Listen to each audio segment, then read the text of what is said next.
Les Actes des Apôtres, chapitre 10. Il y avait à Césarée un homme nommé Corneille, centenier dans la cohorte dite italienne. Cet homme était pieux et craignait Dieu avec toute sa maison. Il faisait beaucoup d'aumônes au peuple et priait Dieu continuellement. Vers la 9e heure du jour, il vit clairement dans une vision un ange de Dieu qui entra chez lui et qui lui dit « Corneille !» Les regards fixés sur lui et saisi d'effroi, il répondit « Qu'est-ce, Seigneur ?» Et l'ange lui dit « Tes prières et tes aumônes sont montées devant Dieu, et il s'en est souvenu. Envoie maintenant des hommes à Joppé, et fais venir Simon, surnommé Pierre. Il est logé chez un certain Simon, corroyeur, dont la maison est près de la mer. » Dès que l'ange qui lui avait parlé fut parti, Corneille appela 2 de ses serviteurs et un soldat pieux d'entre ceux qui étaient attachés à sa personne, et après leur avoir tout raconté, il les envoya à Joppé. Le lendemain, comme ils étaient en route et qu'ils approchaient de la ville, Pierre monta sur le toit vers la 6e heure pour prier. Il eut faim et il voulut manger. Pendant qu'on lui préparait à manger, il tomba en extase.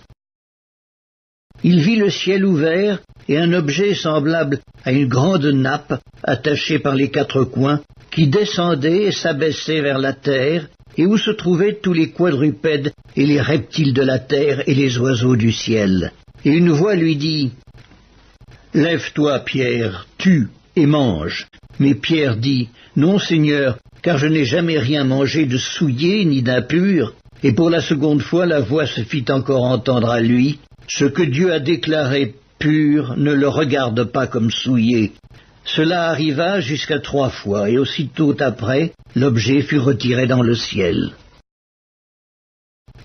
Tandis que Pierre ne savait en lui-même que penser du sens de la vision qu'il avait eue, voici les hommes envoyés par Corneille, s'étant informés de la maison de Simon, se présentèrent à la porte et demandèrent à haute voix si c'était là que logeait Simon, surnommé Pierre.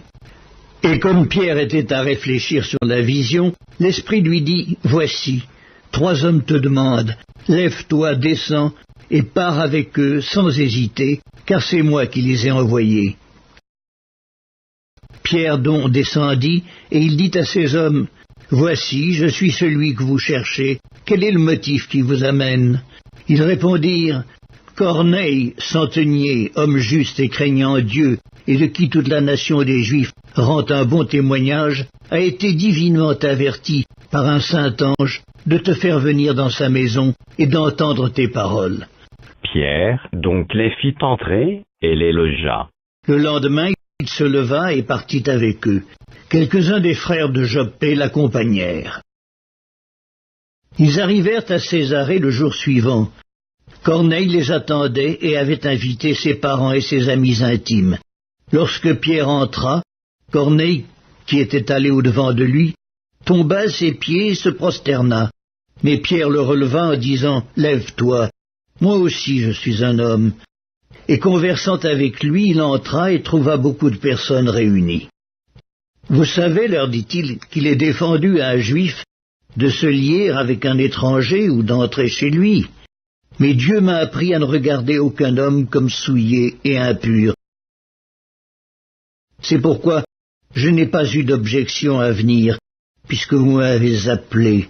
Je vous demande donc pour quel motif vous m'avez envoyé chercher. » Corneille dit, « Il y a 4 jours, à cette heure-ci, je priais dans ma maison à la 9e heure. Et voici un homme vêtu d'un habit éclatant se présenta devant moi et dit, « Corneille, ta prière a été exaucée, et Dieu s'est souvenu de tes aumônes. Envoie donc à Joppé et fais venir Simon, surnommé Pierre. Il est logé dans la maison de Simon corroyeur, près de la mer. Aussitôt j'ai envoyé vers toi, et tu as bien fait de venir.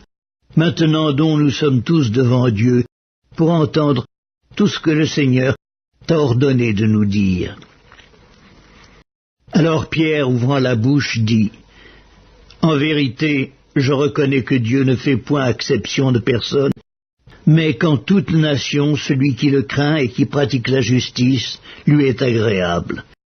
Il a envoyé la parole aux fils d'Israël en leur annonçant la paix par Jésus-Christ, qui est le Seigneur de tous.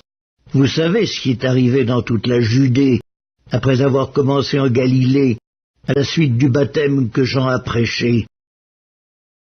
Vous savez comment Dieu a oint du Saint-Esprit et de force Jésus de Nazareth, qui allait de lieu en lieu, faisant du bien et guérissant tous ceux qui étaient sous l'empire du diable, car Dieu était avec lui. Nous sommes témoins de tout ce qu'il a fait dans le pays des Juifs et à Jérusalem. Ils l'ont tué en le pendant au bois. Dieu l'a ressuscité le 3e jour, et il a permis qu'il apparût, non à tout le peuple, mais aux témoins choisis d'avance par Dieu, à nous qui avons mangé et bu avec lui, après qu'il fut ressuscité des morts. Et Jésus nous a ordonné de prêcher au peuple et d'attester que c'est lui qui a été établi par Dieu, juge des vivants et des morts. Tous les prophètes rendent de lui le témoignage que quiconque croit en lui reçoit par son nom le pardon des péchés. Comme Pierre prononçait encore ces mots, le Saint-Esprit descendit sur tous ceux qui écoutaient la parole. Tous les fidèles circoncis qui étaient venus avec Pierre furent étonnés de ce que le don du Saint-Esprit était aussi répandu sur les païens, car ils les entendaient parler en langue et glorifier Dieu. Alors Pierre dit, « Peut-on refuser l'eau du baptême à ceux qui ont reçu le Saint-Esprit aussi bien que nous ?»